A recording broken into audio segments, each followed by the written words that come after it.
सतगुर देखा डरी गुरा तो जीने ज्ञान की जड़िया दे।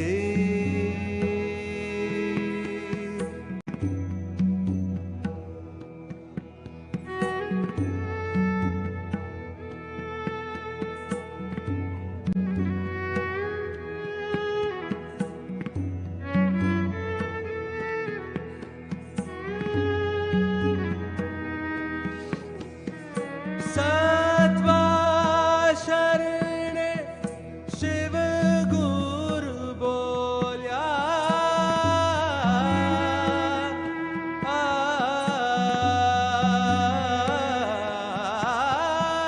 सत्वा शरण शिव गुरु बोल्या ले परिवार तरी गुरा तो जिन्हें ज्ञान की जड़िया दे। सतगुरु जी ने ज्ञान की जड़िया दे। गुरा तो जिन्हें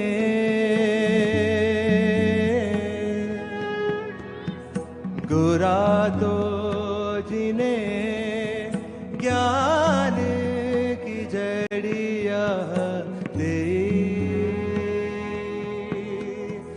ज्ञान की जड़िया दे।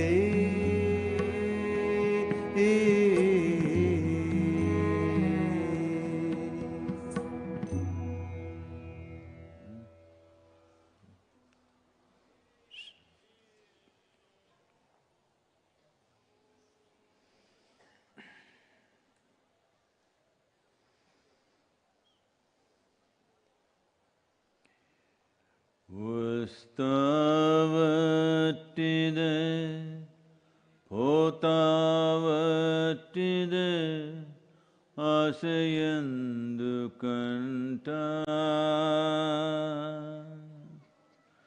chesina karmamu chadani padharthamu cherunu mi vanta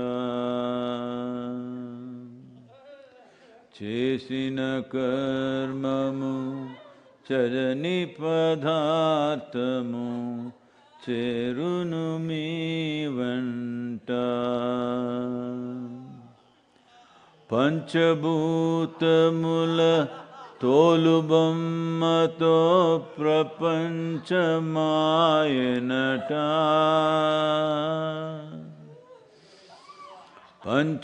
పంచభూతముల తోలుబొమ్మతో ప్రపంచమాయనట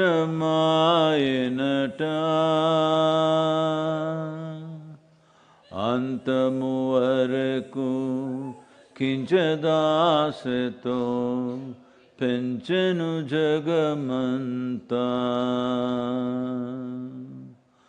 అంతము వరకు కించదాసతో పెంచెను జగమంతా వస్తావట్టిదే పోతావట్టిదే ఆశయందుకంట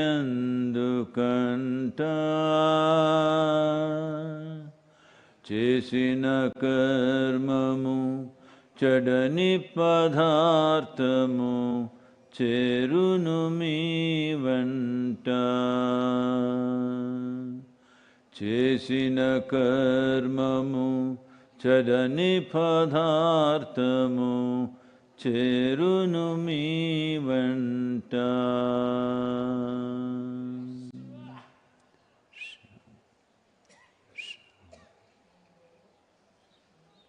Sit with your hands open, eyes closed, slightly upturned face, eyes closed, hands open.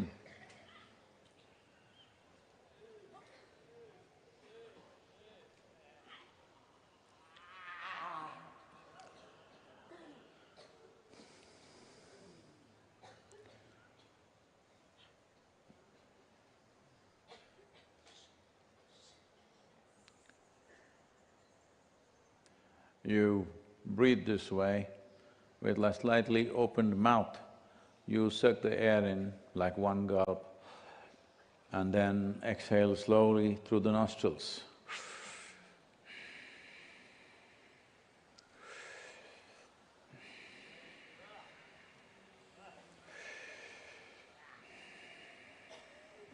Just continue to do that.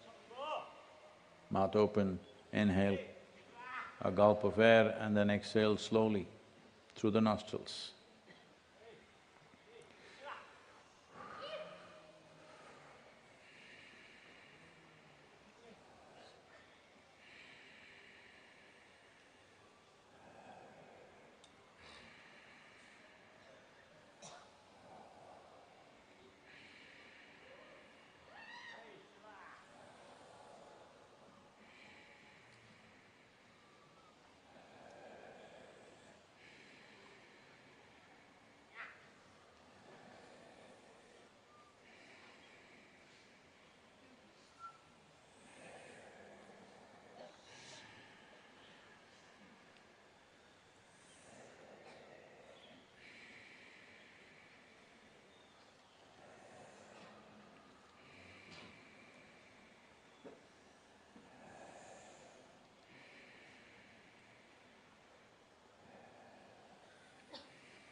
Relax your breath.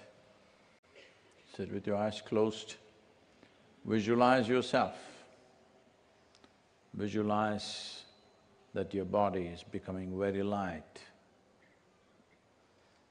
Visualize that your body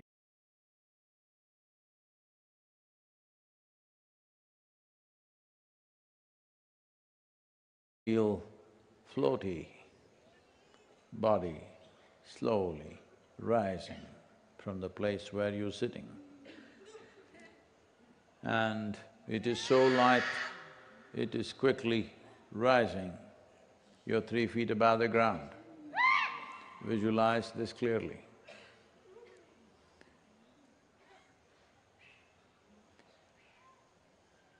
10 feet above the ground. Just see how it feels.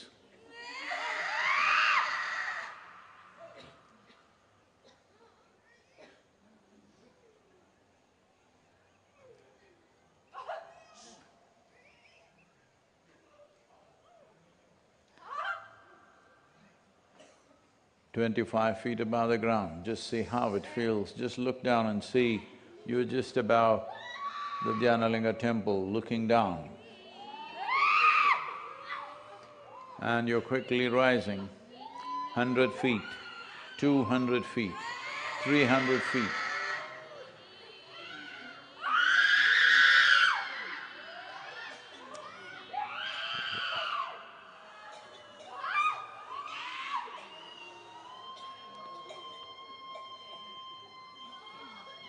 Yeah, keep your mouth closed now.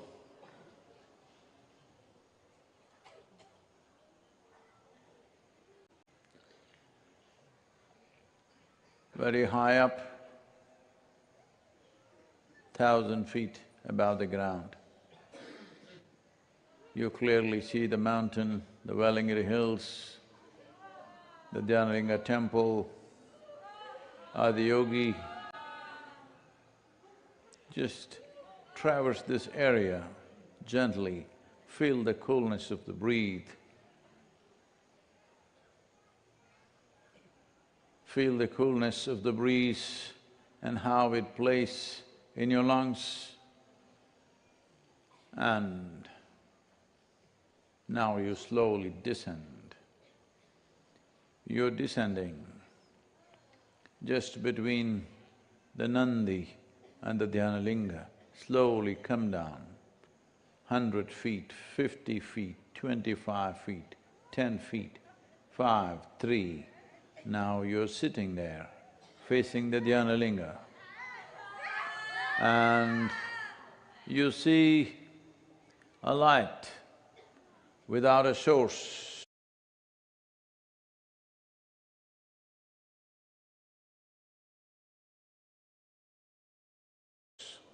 Simply seeping out.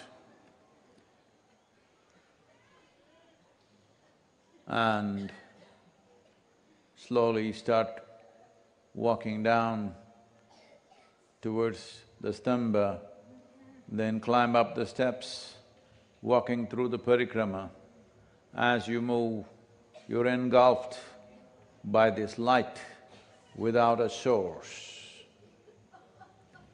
As this light envelops you, and slowly every cell in the body is getting soaked with this light.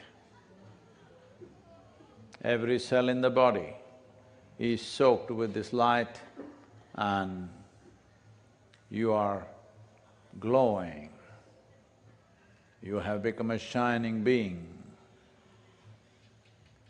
Visualize yourself that every cell in your body is glowing with a light that has no particular source, simply glowing from within, every cell in the body.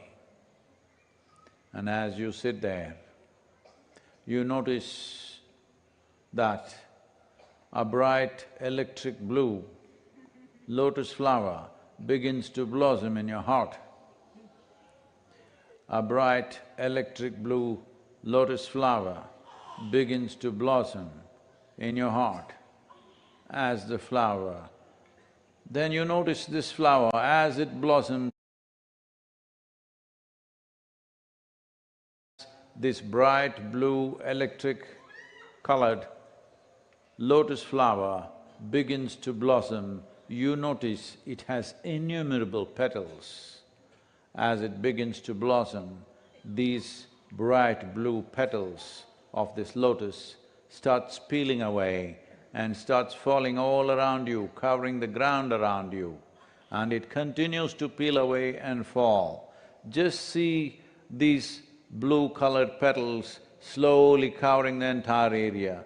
Just see these blue-colored lotus petals from your heart continuing to peel off, covering the entire earth. See that the petals that blossomed out of your heart, electric blue in color, brightly covering the entire world.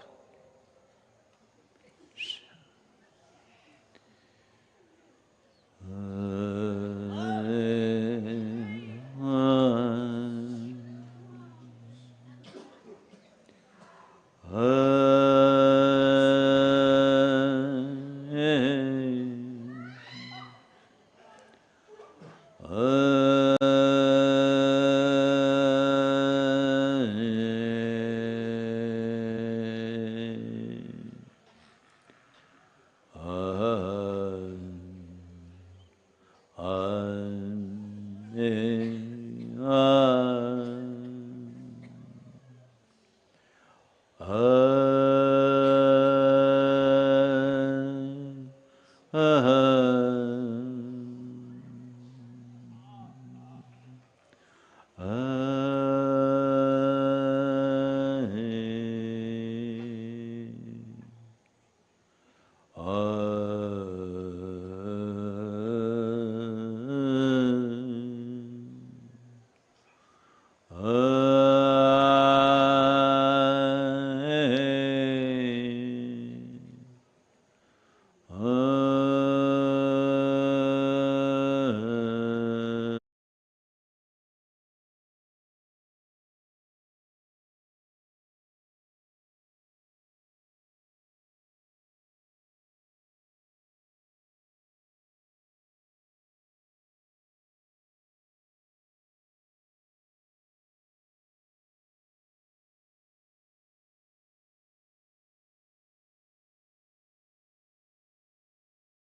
absolute sense of stillness at the core. And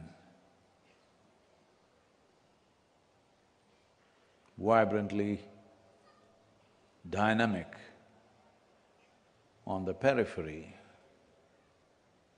The natural hue that will envelop a human being is the color blue. It is because of this that in this culture, in Bharat, always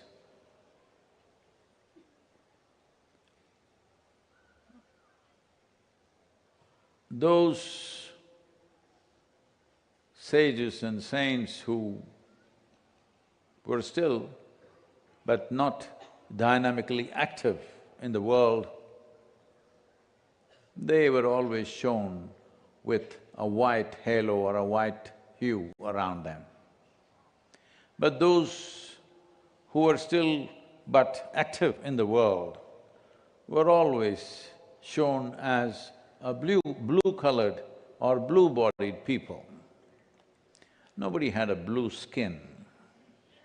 As people have started believing Rama, Krishna had blue skin. No, they were not painted blue.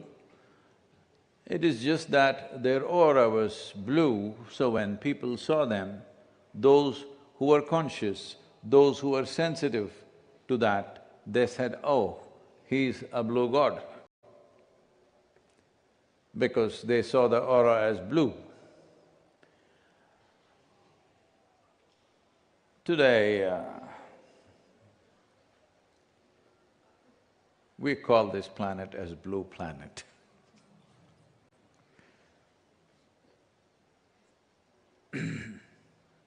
It's very important that it's not just human activity, the activity of all life on this planet should be very vibrant and dynamic. We don't have to bother about the core, that's not our business, it's quite stable.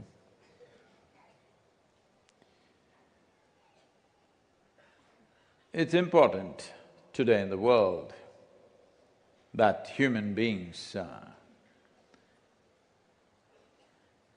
bring this into themselves, because to simply sit still somewhere, you need a mountain cave. They've all been taken, believe me. No accommodations, just like Isha Yoga Center. All caves taken, no accommodation anywhere, to simply sit still. So, still in your core but dynamic on the outer periphery is very important, because anything that is of great value, if it does not permeate, if you have something of value, if it does not permeate in the world around you, that's kind of wasted. If you didn't have it, it doesn't matter. But if you have it and it doesn't permeate in the world, then it's kind of wasted, because it is so sorely needed. So, to bring stillness to the core, but at the same time, you have not become withdrawn, you are dynamically active. Dynamic activity need not necessarily mean physical activity, it's just that body is not in a withdrawal mode, it is vibrant and on. What activity we do in the world depends on the times and what the world needs in those times. Sometimes it needs activity, sometimes it's better to sit there, you know. So bringing this process, bringing this quality into one's life, that you can sit totally still within yourself, nothing enters that space. What is the world's activity does not touch the still core of who you are, but at the same time, you are capable of being vibrant and dynamic in everything that's physical. Physical body needs to be vibrant and dynamic. If the core starts sloshing around, then you will see you become unhealthy. When I say unhealthy, in a serious way, not just with a medical ailment, in a very serious way, that without any ailment you suffer more than people who have ailments, that's a bad ailment, isn't it? Hello? You tell me, who is suffering more in the world? People who are unhealthy or people who are healthy? People who are healthy are suffering much more than the people who are unhealthy. At least if you had a health issue, you have a good excuse.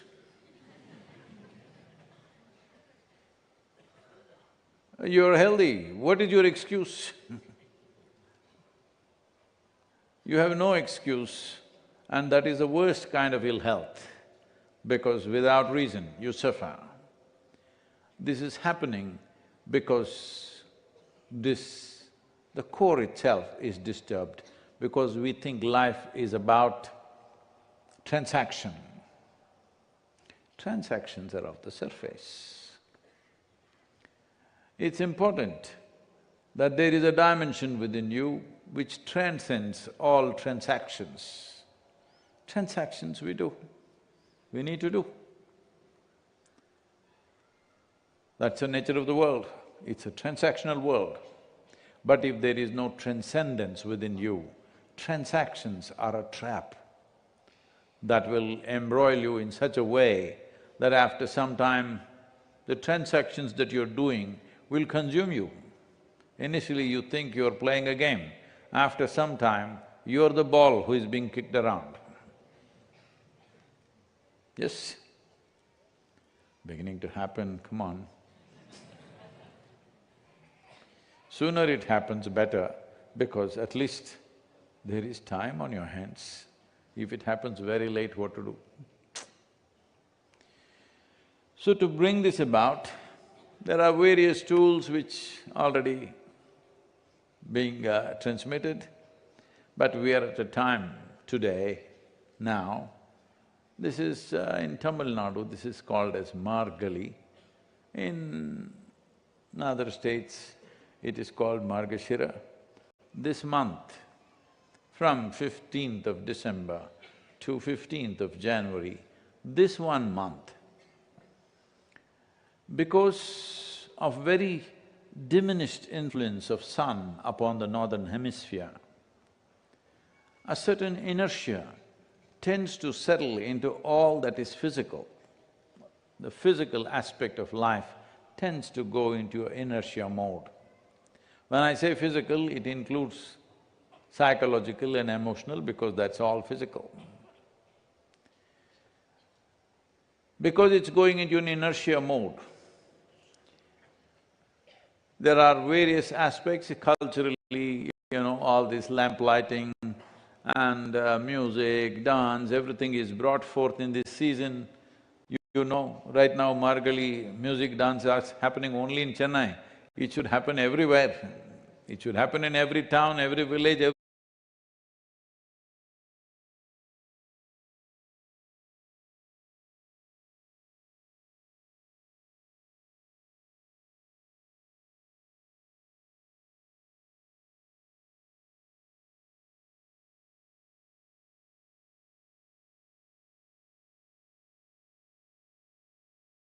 succumb to this lack of solar influence, diminished influence rather. Because of that, there is an inertia setting in. If you set into that inertia, see, essentially we must understand, if I can move my hand, you know I am alive. Suppose if I don't move, then you wonder, is he alive or not? Hello? Because inertia means death. How far you go that way or how far you stay away from that, this is a choice. If you make yourself like that, you must understand you're moving towards death. Death does not mean, oh, if I sit like this, will I die? That's not the point. If you sleep also, you die, isn't it? Hello? How many hours do you want to be dead? That's a question.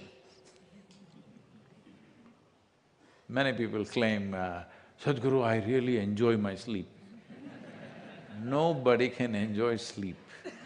You only enjoy the restfulness, which is a consequence of sleep probably. But if you can be sitting here, very vibrantly alive, but still absolutely restful, then sleep is not what you will seek, because sleep means you're absent. You're absent means, if somebody is completely absent, that means they're dead, isn't it? They're absent for a day means they're not here. They're just absent. Dead? Hello? Present means life, absent means death, isn't it? So, you want to be absent for how many hours a day? It's your choice, I'm not going to give you a prescription for that. But I'm warning you, you are at a time when it tends to pull you in that direction, that it tries to bring inertia into the system. If you yield to this inertia, generally the cycles of life will slow down within you. It's because of this the tradition took so much care so that at this time everything is alive and on. When I say cycles of life will slow down, this… I know there is a troll army which will go at me, but it's okay. At least that way they will be dynamic. What to do? Somehow, yogaratava, bhogaratava, somehow stay alive. Either positively, negatively, what to do? You can come alive only with poison, all right. If one gives into the inertia that is there in the northern hemisphere at this time, the cycles of life will move in that direction, that slowly it will diminish your intelligence, it will diminish various possibilities in your life. It may not be noticeable because it happens in such small percentages. I'm asking you, are you very bright? Asking you.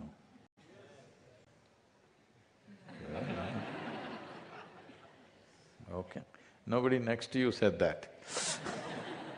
Anyway, however bright you are, suppose we take away 0.0001% of your intelligence today.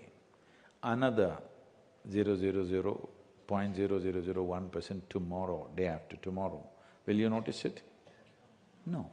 Actually, many days it's happening. You were quite sparkling a little bit, then you ate a lot of pongal.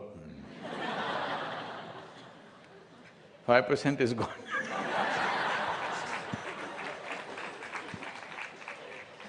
Then the degree coffee has to go for it to sparkle a little bit. Otherwise, all right? So, if small percentages of your intelligence, the sparkle that's there in you is taken away, you will not notice. Well, let me remind you how sparkling you were when you were 5, 6 years of age and how you become, lot has been taken away. Hello? Don't think it's just because, should I say? No, the usual excuse is, Sadhguru, my wife, she's like this, my husband is no good, my children are troubling me, my job like this, my business is not going well. Leaving all those things, apart from that, even if all those things were going well, still this has happened. That means day by day, it's being taken away. And you think it's natural. Kolande appadi irpanga, naamyo. Ippadidane. Children are like that, but we are like this only. Why did it happen? If you were so joyful when you were 5, 6 years of age, by the time you're 30, if you had grown up, you should have become ecstatic. Hello? If growth had happened. This is retardation. Because everybody claims they are doing everything in pursuit of their happiness. If it is being lost instead of being gained, this is a loss-making company. Hello? Yes, Sadhguru, I'm in a loss-making company, you know, my wife. No, I'm telling you. You are a loss-making company, I'm not saying you are in the company of loss-makers.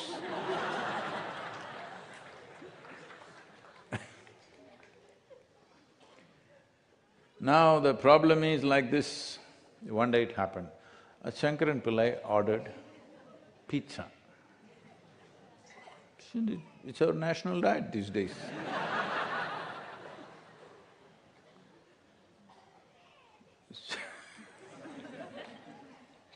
No, I don't want to say anything political, so I'm just leaving that. So, the pizza was delivered, he opened the box and saw. He said, "What is this?" I asked the pizza to be cut into 6 slices. They cut it into 8. The guy who delivered it, he said, "What's the big deal, 6 or 8, what's the problem?" "I can't eat all of them." Like this you have…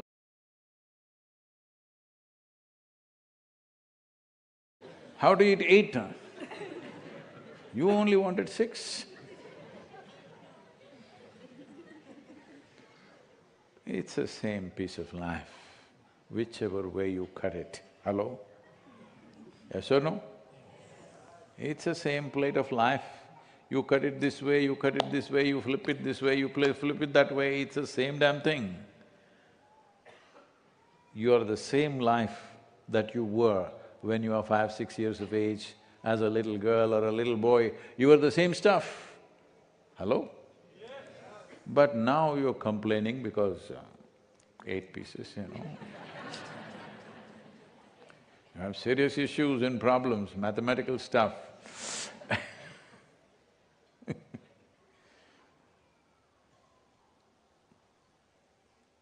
This happened, there is a… this is a family that I know, an American family.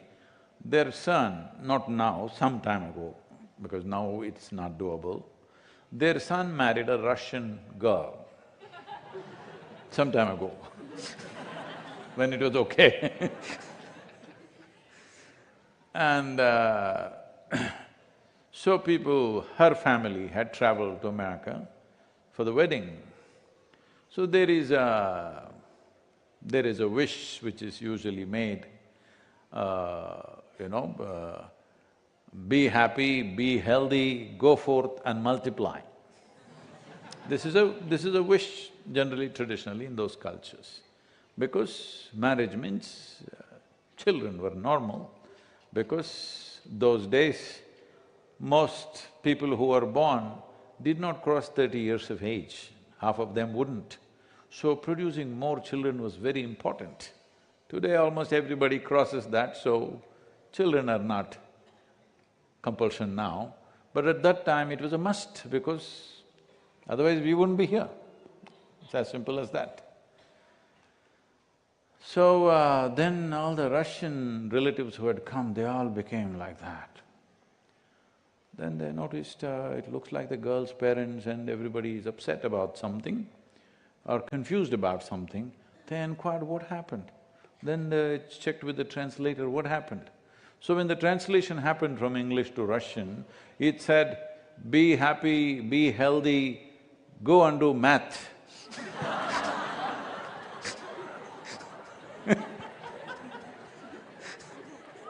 Go forth and multiply became, go and do math. They became why are we doing mathematics now? So at a time like this, there are many important aspects. One aspect of your body is your lymphatic system slows down. This is something that needs to be understood. This is why your morning sadhana is so vital, especially if you're doing Hatha Yoga, Surya Kriya, Shakti Chalana Kriya, you must understand your lymphatic system is up. It's lymphatic system which keeps the fluid management in the body and takes care of external organisms which bother your system, takes care of injury and inflammation and stuff that happens. Injury is not just physical injuries.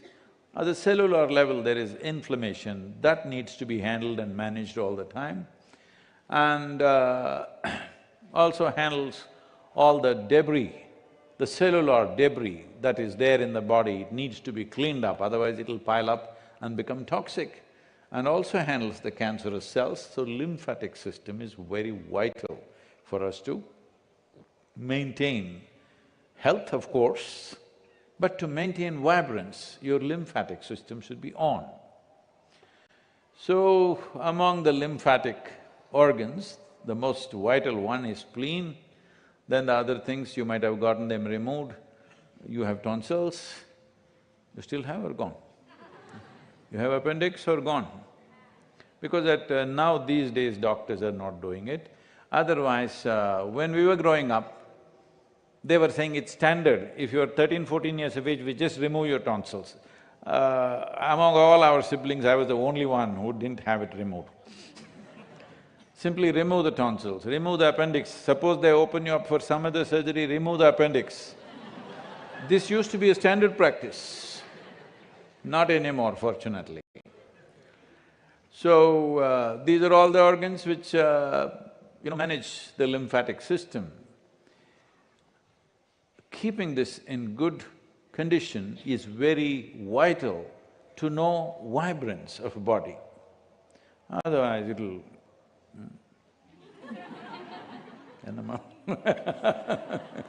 it'll… without you knowing what's happening, it'll go like that, like a sick chicken you'll become. So then if I ask you to meditate, close your eyes. Yes, because keeping the body in a certain level of vibrance and purification system working well is very vital if a human being wants to sit with eyes closed and alert. Because for a meditator, the biggest enemy is sleep.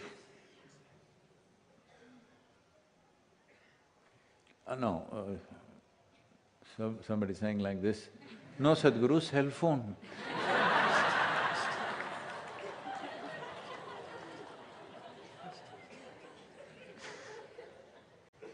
I want to meditate, but that's a different problem. But within the system, the biggest enemy for one who wants to meditate for long periods of time is sleep. To keep your eyes closed and stay vibrant and awake, it is very essential that your lymphatic process is happening actively, sufficient purification is happening in the body. There are many things to do. For this, definitely the sadhana should take care of it. If you're below 45, 50 years of age, sadhana is good enough, it does most of it. But if you started sadhana late, retirement time you started your sadhana, then little more help could be needed, making sure that you drink more water than what you need for your thirst, little more, maybe 20–25% more water. How do I know I'm drinking enough water? You know, if you're not taking any medication or anything, if you're drinking enough water, your urination will look like water, no other coloring, unless you're taking some medicine. There should be no other color, it should be just like water. If it is not coming like that, that means you're not drinking enough water. This is important.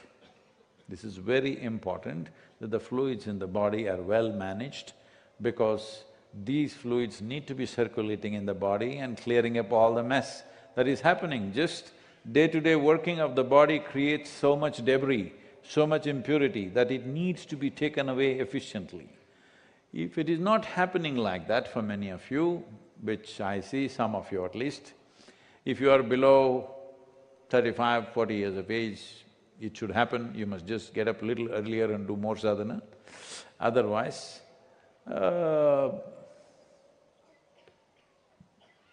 there is something called as triphala. It's a magical three fruits of tropical world. Mixing them in the right way, the triphala, with a little bit of water or a spoon of milk or something, if you take it, or even honey, if you take it, the cleansing in the system will happen, it's really magical. Because I don't take any of those things, but they're telling me that the triphala available in here, in the shop, is very, very good. It should be. I don't know, but you must try it and see, otherwise wherever it is. The triphala does wonders to see that your lymphatic system gets active. It is not needed if everything is normal, but otherwise it's needed, because when in this season, when the solar influence is at the minimal, diminished influence, inertia sets in. When inertia sets in, one of the consequences is your colon will not be clean. Keeping the colon clean is very, very important for one who wants to be alert, one who wants to be lights on, hello? Otherwise you'll… So there are various things to do. The simplest thing is this, that you keep the lymphatic system up. Then keeping the colon will happen, clean will happen, and this triphala and water also takes care of these things. There are various other minor herbs and things which can do miracles to oneself, but if you can't find all this, in southern India, we found one magic. This is called as castor oil. Just a little bit, half a spoon of castor oil every day in the night, warm it, put it in water or milk and drink it up. You will see your colon remains clean and your lymphatic system gets active, because the inertia levels in the body will go down. It doesn't do what triphala does, but it keeps the colon clean. Colon not being clean and your ability or inability to be vibrant are very related, very, very related. So, because still there is another 20 days of this phase, till Shankaranti, it is on. Right up till Mahashivratri, you can consider it as the same phase. It's much better after 15th of January, but it is there in the air that what happens to the planet happens to you. You're all from here only? Hello? Okay, because a lot of people behave like they're aliens, that's why that girl who's screaming, is she?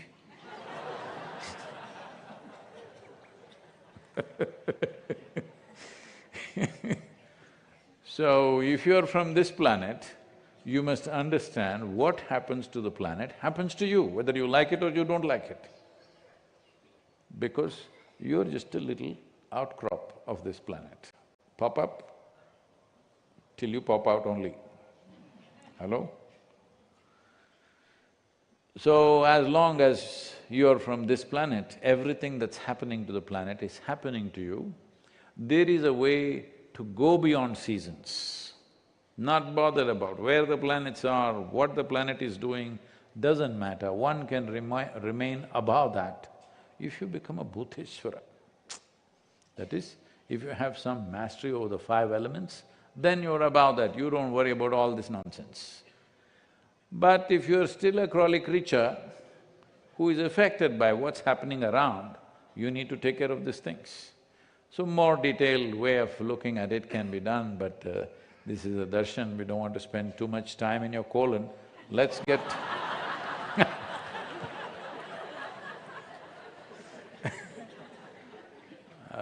I heard there are lots of questions, so let's look at that.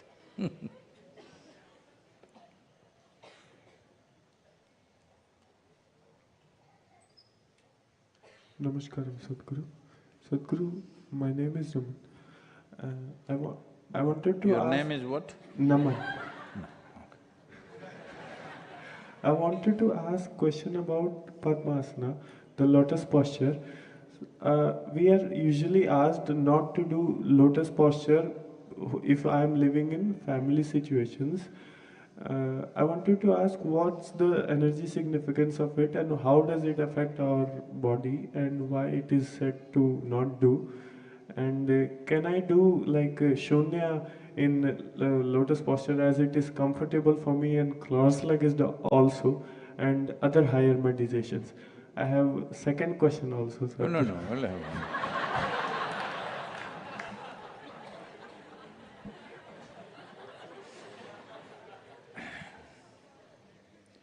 See, a lot of people can get into the Padmasana, but they'll have trouble coming out.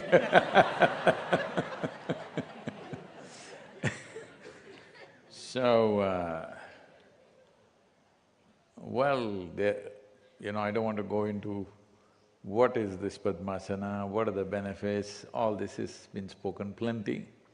We'll leave it there, but there is no point choosing any particular asana because you think it's superior. The asana that you choose is, if you sit like this, you can sit like this for at least… if you can sit like this for 2 hours, 40 minutes, this is considered asana siddhi. Without having to move anything, if you can sit like this is your asana, whatever it is. If you can sit like this is also okay with me, all right? Where the body is stable and comfortable. The idea of lotus posture is, it is a posture where the body will be in maximum contact with the floor, so which naturally, in terms of weight per square centimeter, square inch is minimal, so your ability to sit is better because weight is not just on your buttocks, it's spread across. Because of that, you feel much easier sitting that way. But your ankles may break if you're not used to it, and it may become extremely painful. Unless you're practicing for a long time, lotus posture is not a comfortable posture for most people. Many people may be able to get into it with difficulty, but staying there comfortably is not something that you see often, especially today because most of us, knowingly, unknowingly, at least being here, maybe you're sitting on the floor, but otherwise in the world outside, 90% of the time you're sitting on a furniture, some kind of furniture. Because of that, your ability to sit in that posture, how your pelvic muscles, your ankles, your knees are capable of bending, because the knee has to bend little sideways, unless it's well practiced for a long time, suddenly you lock yourself up and, you could cause minor injuries. And above all, there is no point sitting in a very superior posture which tortures you. You sit in a posture which is most comfortable for you. Preferably cross-legged, because that's the way it works, the body. So, why I should not practice? You married? No, okay. Because if you're in lotus posture, if your wife calls you, you can't get out of it. You will need outside help.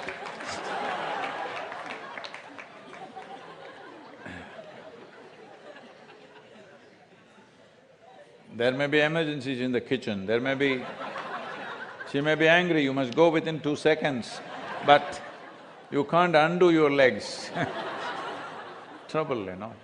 So it's okay, if you're a young man and you can sit comfortably, please, you can practice, there's no harm.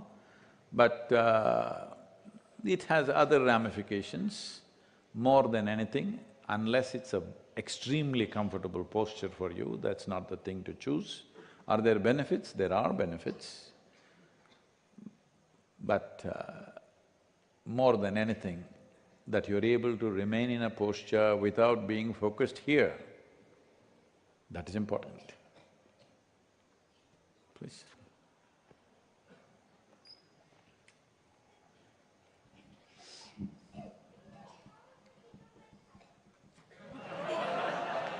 Namaskaram, Sadhguru. I think my lip system is corrupt, difficult to stand up.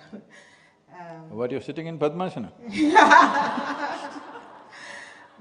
My name is Lindelwa. I just finished the yantra ceremony today, and I have a question. Do the Devi rituals or the yantra spaces help people in getting out of negative energies and occult work that has been done to them? Thank you, Sadhguru.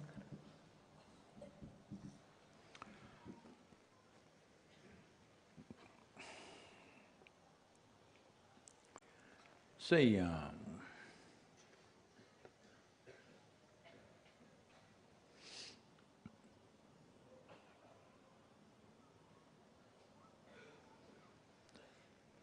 you have heard of people dying of electrocution. In the world it happens here and there. Someone not knowing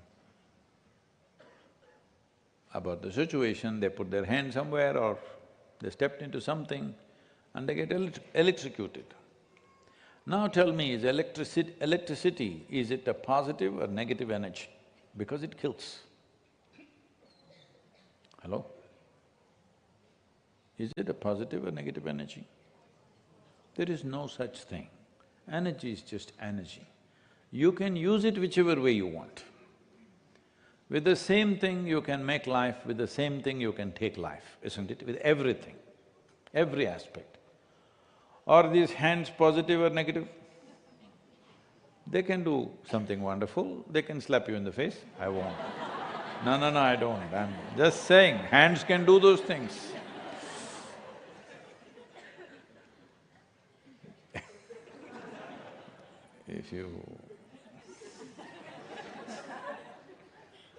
If you are regularly watching movies, either from Hollywood or from the Indian movies, hands are generally used to, hello, to punch somebody, to slap somebody endlessly.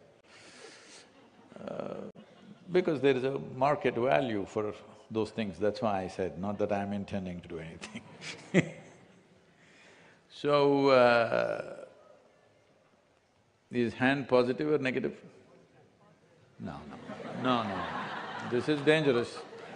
Positive is as dangerous as negative. It depends. If you're conscious, you'll use it one way. If you're reactive, you'll use it another way, isn't it? This goes for everything. So do not ever think there is some negative energy. There is no such thing. Some people will use it in certain ways. There is no positive hand or negative hand. You can use it whichever way you want. Depends who you are. Accordingly, you'll use your hands. Accordingly, you use everything that you have. Right now, the cutting edge of science and technology is always first used for military purpose. It's only after 20-25 years it comes to civilian use. First goes into destructive process in the world. Because of whoever is ruling the world thinks on those terms, that first thing is you must make a bomb out of it. You should not make a solution out of it, you must make a solution that dissolves other people. So, does Devi or Devi Yantra protect you from such intentions or such efforts that people make? Absolutely. If you're in touch with Devi, either in the form of yantra or in whichever way, the yantra is in your hands or it's in your heart, it's up to you. Once you are wrapped in that kind of energy, there is no such thing as you getting a shock from anywhere. It doesn't work like that. It's like you're wearing rubber boots. You can walk up on a live electric wire, no problem. This is just like that, but don't go about walking into those things. That's a different matter, okay? Will it protect you? Do you have to fear such things? No, you will never have to fear such things. Once you are wrapped in the energy that we are referring to as Devi or Bhairavi, after that, energy is turning negative for you doesn't happen.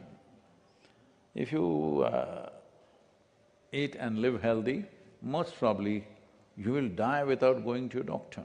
That does not mean you will die suddenly. No, I'm not saying that.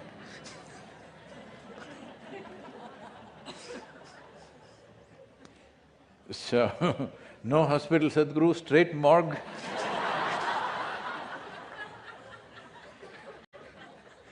No, I mean to say,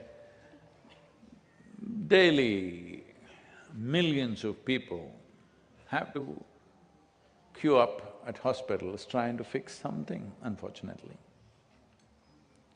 And well, the hospitals are getting swankier and swankier, but still it's no joy to go there and somebody opening up this, somebody opening up that and looking at you like this way, that way. It is no joy for anybody, it doesn't matter how luxurious the hospital is. No treatment is luxurious. Hello? So, if you just make sure you are eating the right kind of food, you are keeping your system well, the chances of you getting messed up because of some other energy or something should be completely out of your life. That Devi will take care. But Devi will not take care of your diet. Because they serve payasam there.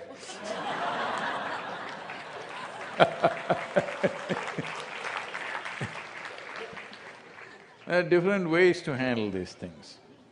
Because today happens to be a Christmas day, this happened. There was a young boy, a 10-year-old boy, who every year from the age of 6, he's asking his father, "Father, we must have a Christmas tree at home." Father says, "No, no Christmas tree." "Father, Daddy, all my friends have Christmas trees in their house. I want a Christmas tree, Christmas tree." Father said, "No, no Christmas tree." Then when he was 10, the boy really begged him, "Please, I want a Christmas tree." So not able to, bear the nagging, he said, "Okay." And he went into the garage, picked up an axe and went out. Within 10 minutes, he brought a fair-sized Christmas tree in his pickup truck and said, "Here, your Christmas tree." "So quickly you went and hacked a Christmas tree somewhere and came, how did you do that?" No, I didn't hack it anywhere, I went to the tree mart and got it." "But then why did you go with the axe?" "Because I didn't want to pay." It's just like that. Even if you walk into negative spaces, sometimes people with negative intentions are doing certain things, or sometimes naturally it is formed that way. See, Is both oxygen and carbon dioxide natural processes? Hello? In this body you have more carbon or more oxygen? More carbon. But if you walk into a space which is full of carbon dioxide, you may collapse. This is how life is made. Life is not like how you're thinking in your logic, this versus that, black versus white, positive versus negative. It's not like that. It's all together. Hello? What is the elixir of life and what you consider as poison is all together, isn't it? So, anything and everything, what you think is man, what you think is woman, what you think is this, what you think is that, everything is mixed up, isn't it? So you don't try to decipher that with your logical tools and think this is positive, this is negative, I must avoid this, I must do that. No, if it's warm, you wear one kind of clothing, if it's cold, you wear another kind of clothing. Just insulate yourself a little bit, then it doesn't matter. This is the same way. You insulate yourself, then you don't worry what is positive, what is negative. Otherwise, if you think there is positive people, negative people, you're always looking who is positive, who is negative, who is positive, who is negative. There are no such people. People who look like angels can be devils. People who look like devils could be your angel. Hello? So, don't go about deciphering what is positive, negative all the time. See, Bhairavi, all right, not like that. But she looks like that, she's an angel.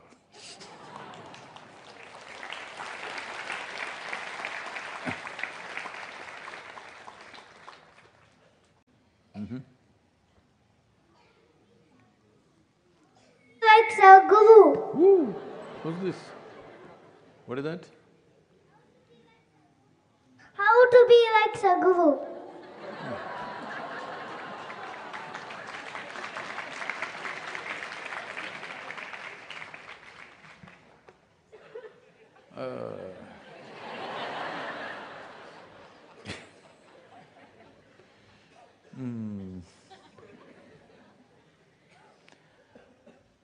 The important thing is, okay, this is not for the little boy because this answer will be beyond him, but for all of you.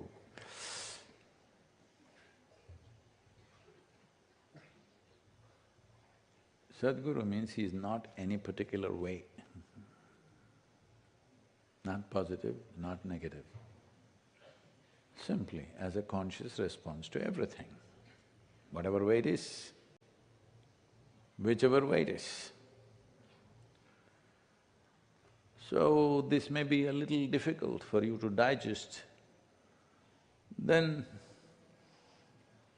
you must go and sit in some moral teaching place. You come to your Sadhguru, that means he's from within. What is there from within? Just the way you respond, that's all there is. How do you respond? You respond consciously, otherwise you'll be a wild reaction. If you're reacting, you're in a certain way. Suppose there is a certain thing that you like and certain thing that you don't like. Naturally, we know what your reaction will be to what you like and what you don't like. Suppose you have no such things, you just respond according to the requirement of that particular situation. So you cannot say that this is this kind of a person. There's no definition, I'm saying. Like some time ago, some journalist or somebody with whom I had a conversation, Sadhguru, so many ways people are defining you. Somebody says you're a yogi, somebody says you're a mystic, somebody says you're a motorcyclist, somebody says you're this, that. How do you define yourself? Well, I said, I'm not yet dead. They didn't understand. I said, only the dead can be defined. The living is a possibility. How do you define a possibility? It could be anything.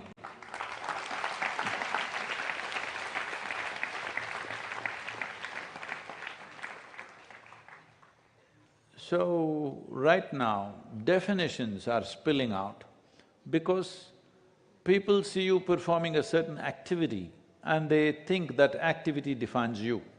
Because unfortunately, this is the reality in the world for most people, that they get defined, they themselves define themselves by the activity that they perform. I don't know if you still remember, that inner engineering, that long time ago, that one. In that program, we told you there is something called as being, doing and having.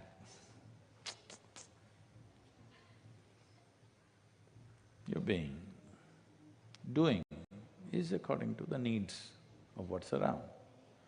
Because of that, having happens, whatever you have happens because of the type of actions we perform. But people are defining themselves by what they have. If you say, this is a rich man, this is a poor man, this is a king, this is pauper, what does it mean? You're defining them by what they have, isn't it? So now everybody is thinking, by doing this, I can have that. Because I want to have that, I will do this. Because I do this, I get defined by the activity that I perform. You should never define yourself by the activity that you perform, then you will get stuck in that activity. A living being should not be defined. Once they are dead, looking at the sum total of their activity, maybe we can define, this was this kind. When they're alive, if you define, that means they're already dead. Most people are. I'm saying they're dead to possibilities. Their hearts may be still beating, even the spleen may be still functioning, even in Margali, but they are dead to all possibilities. They already define themselves, I am this kind. No matter what happens, they can't change the definition. Because they can't change the definition, they can't change the direction of their life. Because it's Christmas time. A few years ago, when I was in United States, a big argument raging in the country there. When Jesus comes back next time, where will he come? There is a segment of people in America who believe that he will come in Missouri. Of course, the rest of the Christian population in the world believes that he will come on Mount Olive in Jerusalem. But there is a large segment of people who believe he will come in Missouri. There was a person was standing for election, presidential election, so this came to debate. I couldn't believe it. On the radio shows and televisions, people debating strongly, where will Jesus come next time? I thought, this can't even happen in India, If you go on a TV debate in India and ask, where will Krishna come back next time? People will chase you out of the place. But this was going on. Then it came to me, somebody asked me, Sadhguru, where do you think Jesus will come?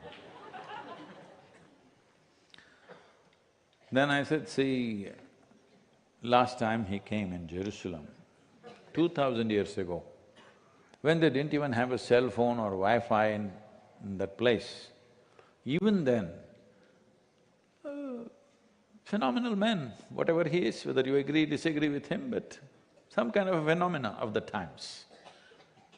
When he says, come follow me, only 12 people follow him, and one of them freaks anyway. This is 2000 years ago. Come follow me, only 12 people. Today, if he comes to America and say, come follow me, there won't be a single guy behind. Because they have student loan, they have car loan, they have house loan, there's second house loan, lake house loan, mountain house loan. 40 years, 45 years, they got mortgage. You may think Jesus has come, but bank.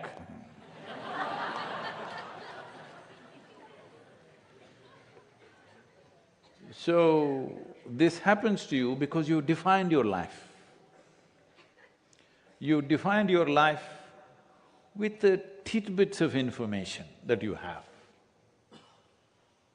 Very juvenile definitions of what I want to be. What you want to be, you want… if there are 10 people around you, you want to be better than them, that's all, nothing more.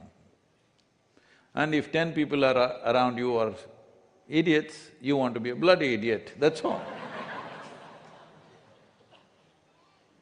Yes, that will be the aspiration, that's what is happening. So, the most important thing if you want to grow is that you don't define your life. Because then even if the most phenomenal thing happens here, you cannot change the direction, you will go only this way. This is not good. Hello? It's important. We plan a few things, we want to go in a certain direction, but if something really phenomenal happens here, we must be able to change the direction, isn't it? But if you define yourself, you will be crippled within yourself. Definition is cripple. Definition is a boundary, isn't it? Definition is an imprisonment of its own. So whether you've been imprisoned by… if you're imprisoned by the state, at least they give you free food, they open the doors and close the doors for you.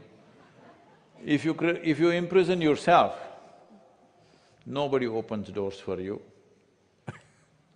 and nobody feeds you either. At least the state has that much courtesy. When they imprison you, they feed you and they open doors and close doors for you. So do not define yourself because definition is a prison. When the boy grows up, you tell him.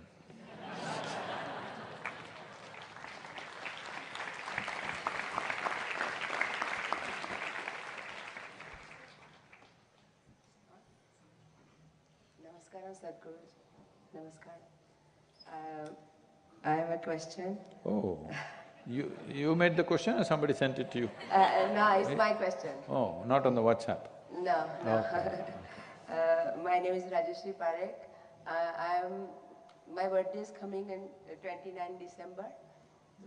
So I'm going to be 58 years old, and I wanted to know what can I do, what sadhana can I do when I'm turning… 60. 2 years' time I'm going to be 60. And I look after my mother-in-law, she's 90 years old.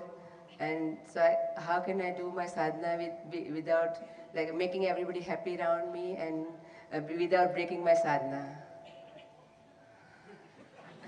Namaskaram. I'm from UK. Thank you. Okay.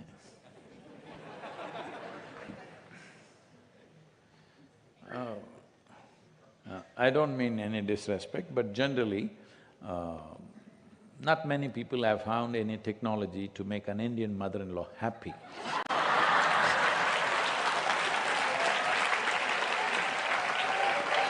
We cannot generalize this, but generally.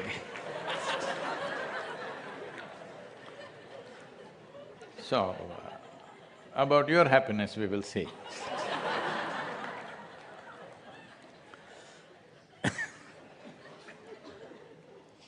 If you have also climbed into that mantle of being a mother-in-law, then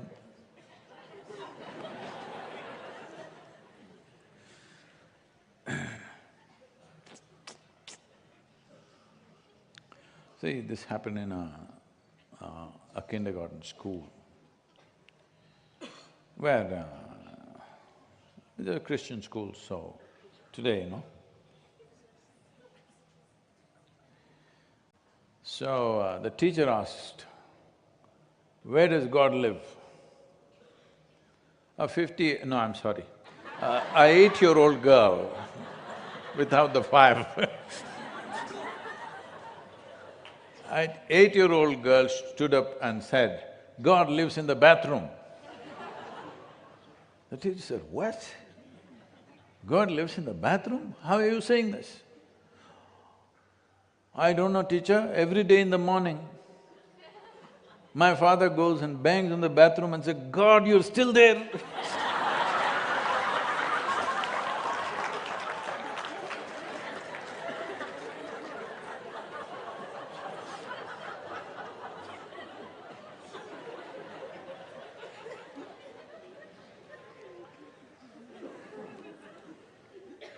So, don't set up a self-defeating process for yourself. First thing, I'm 58 years old and in 2 years already projection, I will be 60. There is no such guarantee for anybody. Fortunately, you did not say, my mother-in-law will be 92 and in another 5 years she'll be 97, I will be 65, whatever. Don't go like this. Because your sadhana is for today, not for so many years. Don't ever do sadhana for so many years, it's boring. Just today only. Hello? Today your heart should beat, today your spleen should work, today everything should happen, today you must be joyful. Hello? Look at the benediction of life. You just have to handle just today. You don't have to handle 365 days, 58 years. Not even today, you just have to handle this moment, that's all. All right? This is all you have to handle. Your sadhana is for today. So, whatever you're capable of, you escaped from UK because it's too cold right now. But I must tell you, because some people are wrapping themselves, I'm saying, in III, in Isha Institute of Inner Sciences, yesterday's temperature was minus 39 degrees Celsius. It's the first time in 15 years we're hitting that kind of temperature. In Tennessee, we've never heard of that kind of temperature, but minus 39 degrees right now. Your eyeballs will freeze. You don't keep moving it, you'll get stuck right there. See how I plan my schedule, huh?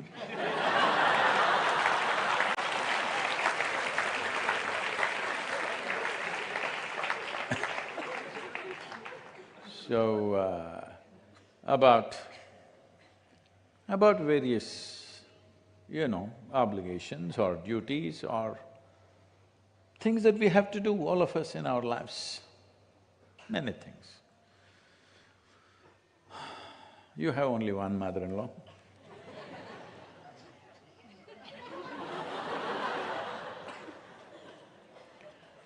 Lot of them think they're behaving like my mother-in-laws, whole lot of them, millions of them.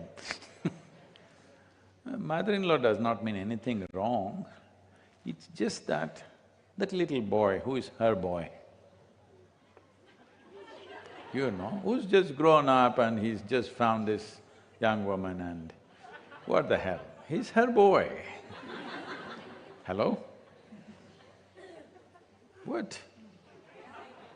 She changed his diaper, she put on his pants and she did everything with this little boy. That little boy is suddenly acting a bit funny, so she's not able to come to terms with it, So it's just that life's seasons have changed. You're walking around in winter like it's summer, out of place. That's all mother-in-law's problem, she's not evil, little out of place. Season has changed, she doesn't understand the weather has changed. She's still going on with the same clothing. So that's all her problem is, so do your best, whatever. 90-year-old can't trouble you too much, hello? Just physical care is all she needs, hello?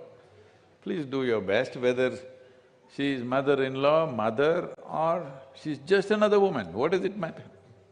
Hello? whoever she is.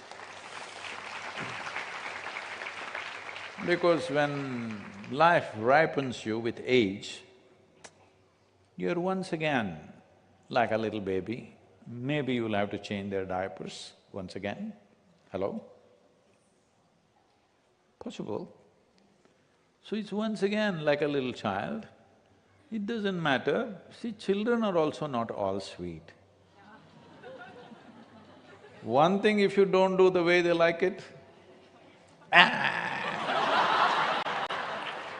yes or no? Because they're yours, you bear with all that. You just have to see that she is also yours, that's all.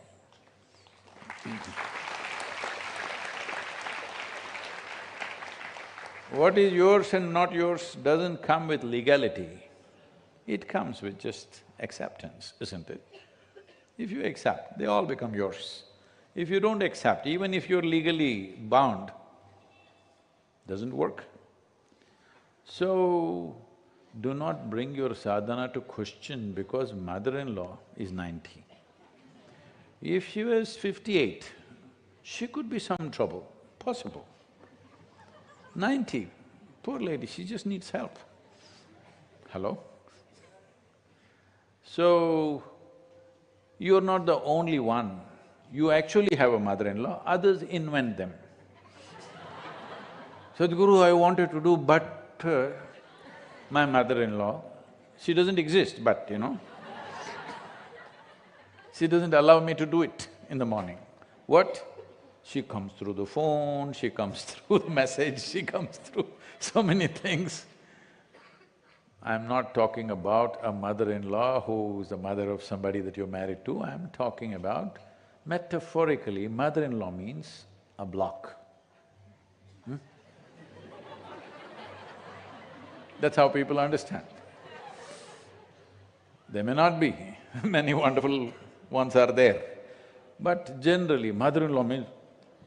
That's because they understand that she stands like a wall. No, she's not a wall. She's just little boy, she's still handling her little boy. It's just not understood, things have changed a bit. So, people are always inventing various kinds of obstacles to what they want to do. Don't do that in your life. It's not about your mother-in-law, it's not about the weather, it's not about that. It is your commitment to where you want to go. If this is clear, rest will happen. How do I do it? How do I do it? This happened. After Margali is over, people will start climbing Velangiri mountains. Unfortunately, at one time we were taking women up because that trust is run by somebody and now they don't want women to go up for whatever reason. So, we got into a little bit of a mess because of women, because we took them up initially. So now we are not forcing it through because they are our neighbors, But a whole lot of devotees will be going up. All the people, our people who are doing Shivanga sadhana, they're all going up the mountain. It's a hard climb. If you want to do it in one day, going up and coming down, you will sing, I mean to say, your knees will sing. If it doesn't sing while going up, for coming down, definitely it will sing. So, young people are going up and everything. An old person over… how old shall we make him? He was over 80, but I can make him 90 if you want. Because recently I had the privilege of golfing with somebody who's 93 and he was playing very well. So this is over 80-year-old yogi, slowly going up the mountain. So all these people who got this, the beedi shops and this one, that one, biscuit, beedi, cigarette, this, that, small shops, petty shops they have. They sit there to make their living. They sit at the entrance of a sacred place, but they themselves never go up. They only sit here and make little money and go home. So they look at this old yogi and say, "Hey, old man, you think you can go up this mountain, huh? Even we've not gone up. You think you can go? You know how high it is?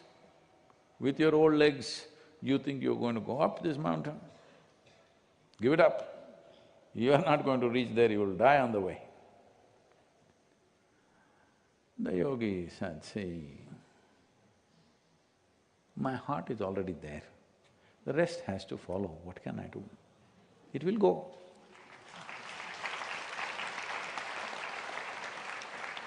That's all. In your life, what you think is the most significant thing you can do, put your heart out there, all right? Then rest will follow. Doesn't matter, it's easy, difficult, convenient, inconvenient, you will go because the joy of life is you're doing what matters to you, isn't it? The joy of life is not in comfort. The joy of life is you're doing what matters to you, isn't it?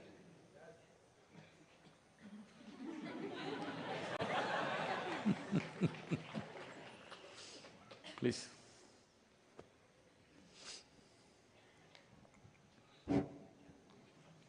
Namaskaram, Guruji.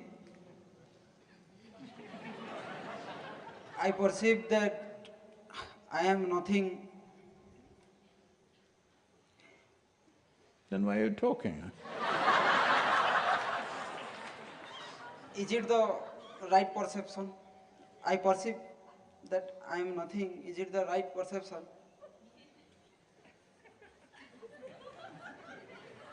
Please sit down.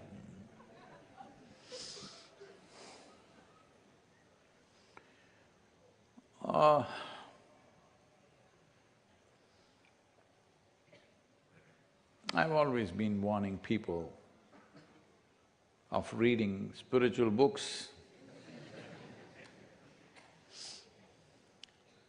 because this is the danger. Because somebody is trying to express something which is not in the logical realm. But when you put it into language and words, it has to be logical, all right? How else can you say it? So the moment they say something at one level, you will read it and perceive another level. And now, see if you… whatever your name is. What's your name? Sri Ram. Oh. Only Sri Ram, no Jai. Deep, deep. Okay.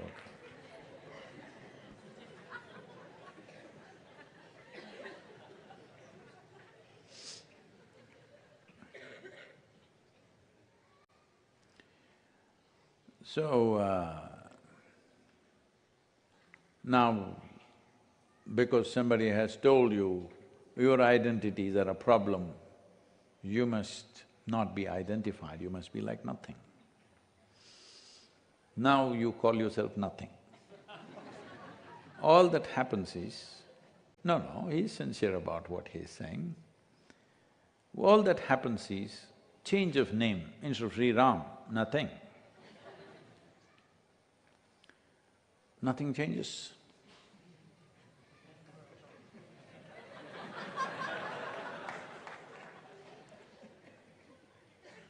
Because if you sit here, if you have no sense of body, if you have not identified, your psychological and physiological process are little away from you, you're actually nothing. Do not understand, because the word nothing has negative connotations. You are nothing means you're no good. Hello? In social context. No, you must put a hyphen between no and thing. You are no thing, you're not a thing anymore. You're a thing When you're identified with the body, you're a thing, isn't it? Hello? This is a thing. What was something else became something else, that we put it here and this became this thing. So when you're identified with physicality or you experience life as a physical process, you are a thing. Now, if there is little distance, you don't have to tell yourself, I'm nothing. You know you are not those things. So, should I say, okay, if I am not this thing or that thing, am I nothing?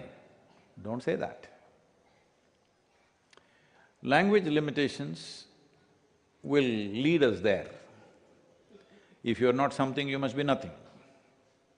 But nothing also becomes another kind of definition, isn't it? Hello? Nothing means something that you cannot define. But once again, nothingness or you being nothing becomes another kind of definitions. When you say, is this the right perception? That's not a perception. That is a definition that you're trying to take upon yourself, that I am nothing. And don't ever go and tell anybody I am nothing, tell them I am Sri Ram. Because in the world you must be